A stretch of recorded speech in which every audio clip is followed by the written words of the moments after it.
Komunikasi itu kompleks dan ada banyak teori yang menjelaskan bagaimana kita saling menyampaikan pesan, membentuk makna, hingga membangun realitas sosial. Hai Mikom, saya Airin. Hari ini saya akan membawa teman-teman untuk membahas 15 teori komunikasi. Komunikasi pertama yang akan kita bahas hari ini adalah teori yang disampaikan oleh Shannon dan juga Weaver, yaitu teori transmisi. Menurut Shannon dan Weaver, komunikasi adalah proses linear di mana pengirim mengirimkan pesan lewat saluran ke penerima dengan potensi gangguan atau yang biasa kita tahu noise. Contohnya, jika kamu ingin mengirimkan pesan suara kepada temanmu, tetapi pada saat itu kamu mengalami gangguan sinyal, maka itulah yang kita sebut noise. Teori kedua adalah interaksionisme simbolik oleh Mead and Bloomer. Menurut teori ini, makna tidak muncul dari benda itu sendiri, tapi dari interaksi sosial yang terjadi.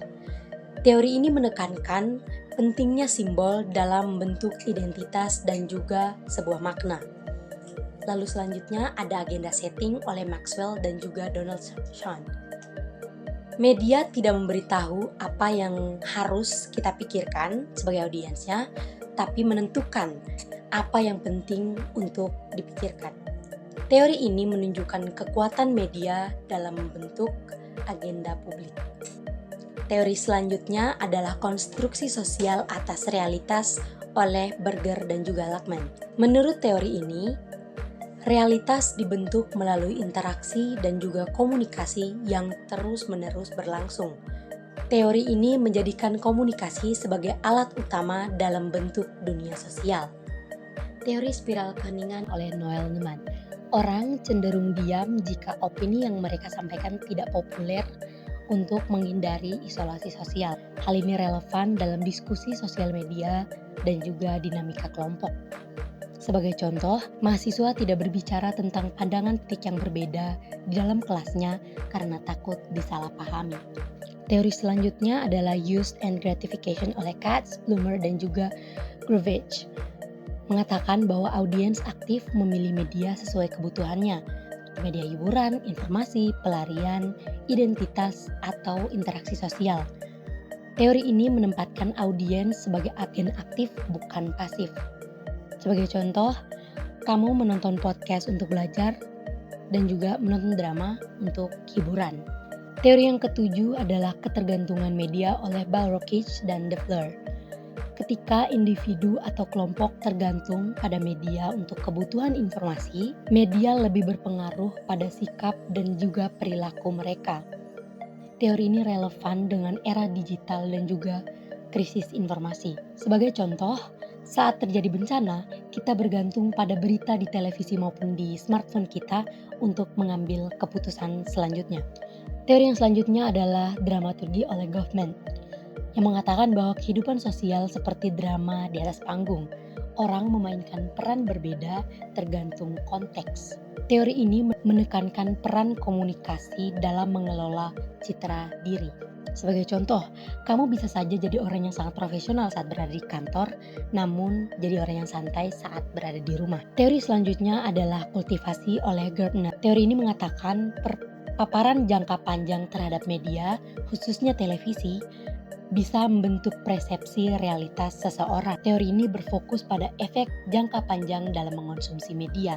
Contohnya, menonton berita kriminal setiap hari bisa membuatmu merasa dunia menjadi lebih berbahaya daripada kenyataannya. Teori yang ke-10 adalah difusi inovasi.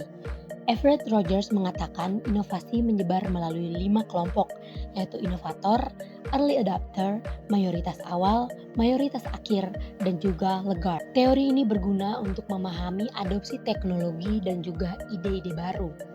Contohnya, smartphone pertama diadopsi early adopter, lalu menyebar luas seperti yang saat ini kita rasakan. Teori ke-11 adalah konvergensi oleh Kim Yong-yun. Menurut Kim Yong-yun, komunikasi antar budaya dapat menyebabkan penyatuan atau adaptasi nilai antar budaya.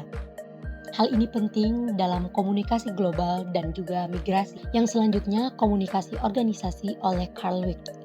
Organisasi tidak hanyalah struktur formal, tetapi dibentuk melalui proses komunikasi antar anggotanya. Komunikasi menciptakan realitas dalam organisasi. Sebagai contoh, keputusan di perusahaan dibentuk lewat diskusi, interpretasi, dan juga negosiasi. Teori selanjutnya adalah teori kritik media oleh Frankfurt School. Media massa bukan sekedar hiburan, tetapi alat ideologis yang memperkuat dominasi kelas penguasa. Teori selanjutnya adalah komunikasi nonverbal oleh Mehrabian. Sebagian besar makna dalam komunikasi berasal dari elemen nonverbal seperti bahasa tubuh, ekspresi wajah, dan juga nada suara. Terkadang, nonverbal lebih kuat daripada kata-kata. Sebagai contoh, senyuman bisa menunjukkan persetujuan meskipun tidak berkata apa-apa. Teori yang terakhir yang akan kita bahas adalah komunikasi persuasi model Yale oleh Carl Hovland. Carl Hovland mengatakan efektivitas pesan dipengaruhi oleh kredibilitas pengirim, karakteristik pesan, dan juga penerimanya. Sebagai contoh, iklan di televisi akan lebih meyakinkan jika disampaikan atau dibawakan oleh tokoh publik terpercaya. Baik, itulah 15 teori komunikasi penting yang bentuk cara kita memahami interaksi manusia. Mana teori yang paling relate sama kehidupan kamu? Yuk, diskusi di kolom komentar.